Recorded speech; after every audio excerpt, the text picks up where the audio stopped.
Hello everyone, kitchen court या आपल्या Marathi YouTube चॅनलमध्ये तुमच्या सगळ्यांचं खूप मनापासून स्वागत.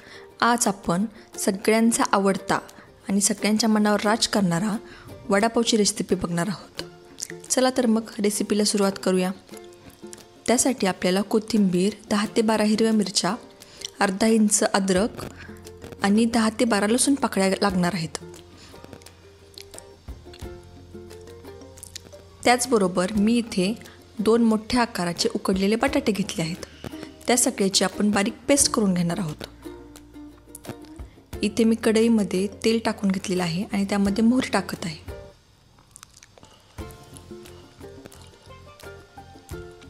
मोहरी छान तडतडली की त्यामध्ये आपण 7 ते 8 कढीपत्त्याची पानं टाकायची आहेत.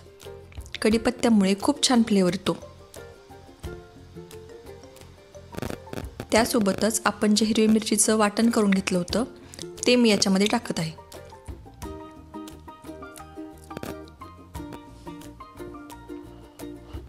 मिरची छान परतून घ्यायची आहे आपल्याला.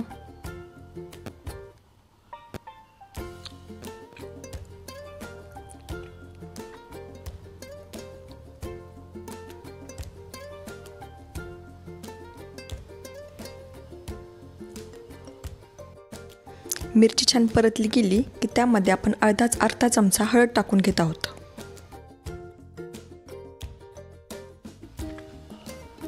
आणि हे सगळं पुन्हा एकदा मिक्स करून घ्यायचं आहे चांगलं. त्यामध्ये आता मी 2 उकडलेले बटाटे टाकत आहे.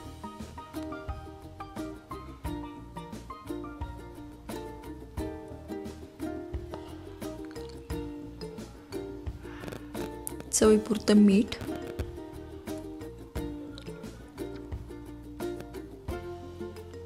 आणि मी थोडासा ओवा घेतलेला आहे, तो हातावर छान चोळून टाकायचा आहे.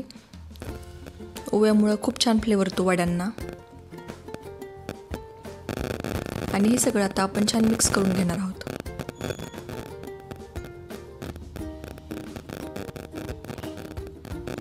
वडापाव हा प्रत्येकाच्या अगदी आवडीचा विषय आहे ना. आणि त्यात जर बाहेर पाऊस पडत असेल आणि वडापावची आठवण होणार नाही असं तर होणारच नाही.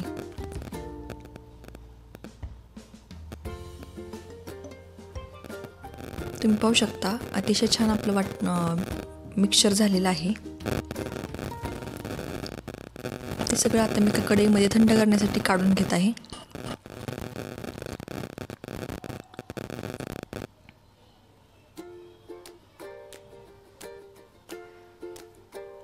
त्याचसोबत आता आपण वड्यासाठी लागणारं बॅटर बनवून घेतोय. त्यासाठी मी 7 ते 8 चमचे बेसन पीठ घेतलेलं आहे. त्यामध्ये हळद, चवीपुरतं मीठ आणि चिमूटभर खाण्याचा सोडा टाकून अगोदर मिक्स करून घ्यायचे. आणि मग लागेल असं पाणी टाकून आपल्याला हे छान बॅटर बनवून घ्यायचे दाटसर.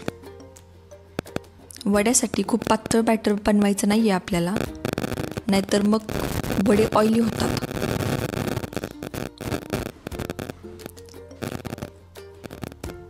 अगदी लागेल असं पाणी टाकून आपण बॅटर बनवून घेणार आहोत. आपलं बॅटर आता रेडी आहे. वड्यासोबत मिरची खाण्यासाठी मी मिरच्या तळून घेते. त्यासाठी मध्ये स्लिट करून घ्यायची आहे मिरचीला. अख्खी मिरची तेलात टाकली तर ते फुटून अंगावर उडून येते पूर्ण. मी थोडंसंच तेल टाकून मिरची तळून घेते, म्हणजे मग खूप जास्ती उडलं जात नाही. आपल्या मिरच्या तळून झालेल्या आहेत. आता मी त्याच कढईमध्ये तेल वाढवून घेतलेलं आहे. तेल थोडंसं गरम झालं की आपण त्यामध्ये वड्यासाठी सोबत जी चटणी येते त्या चटणीसाठी बेसन पीठ सोडून घेत आहे कढईमध्ये. हे कुरकुरे अगदी छान लाल कलर येईपर्यंत तळून घ्यायचे आपल्याला. मस्त आलटून पालटून लाल रंग होईपर्यंत आपण हे तळून घेणार आहोत. तुम्ही पाहू शकता अतिशय छान कलर चेंज झालेला आहे. आता आपण ते काढून घेणार आहोत. आणि हे कुरकुरे थोडेसे थंड झाले की त्यामध्ये 5 ते 6 लसूण पाकळ्या, आणि अर्धा चमचा मिरची पावडर टाकून हे सगळं मिक्सरमध्ये बारीक करून घेणार आहेत। आता आपलं मिश्रणही थंड झाले आहे, आपण त्याचे वडे वळून घेऊयात। तुम्ही पाहू शकता मी हातावर गोल गोळी बनवून घेत आहे आणि मग थोडंसं प्रेस करत आहे।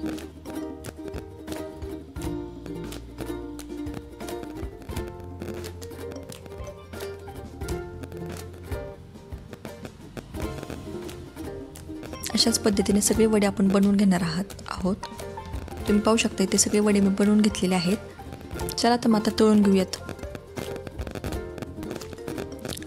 तेल छान गरम झालं की त्यामध्ये आपण वडे सोडून घेणार आहोत।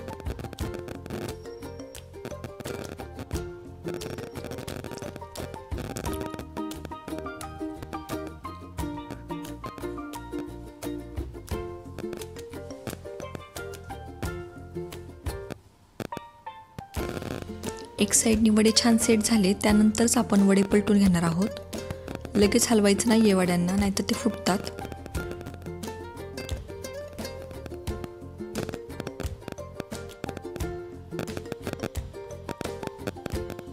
मस्त लाल झालेले आहेत आपले वडे, आता आपण ते काढून घ्यायचेत।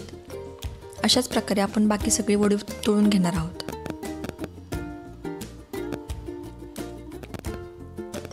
आणि फ्रेंड्स, माझ्या चॅनलला जर सबस्क्राईब केलं नसेल तर नक्की सबस्क्राईब करा।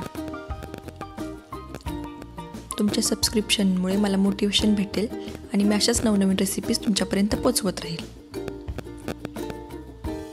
तुम्ही पाहू शकता अशाच प्रकारे मी इतरही वडे तळून घेत आहे। मस्त टम्म फुगलेले आहेत आपले वडे। चला तर आता खायला घेऊया। पावामध्ये मी आपण बनवून घेतलेली चटणी टाकून घेत आहे। नक्की ट्राय करा, ही चटणी खूप टेस्टी बनते। वडा आणि सोबत मिरची, आणि त्यात जर बाहेर पाऊस पडत असेल तर मग खूपच छान झालेला आहे आपला वडा। तुम्ही पाहू शकता।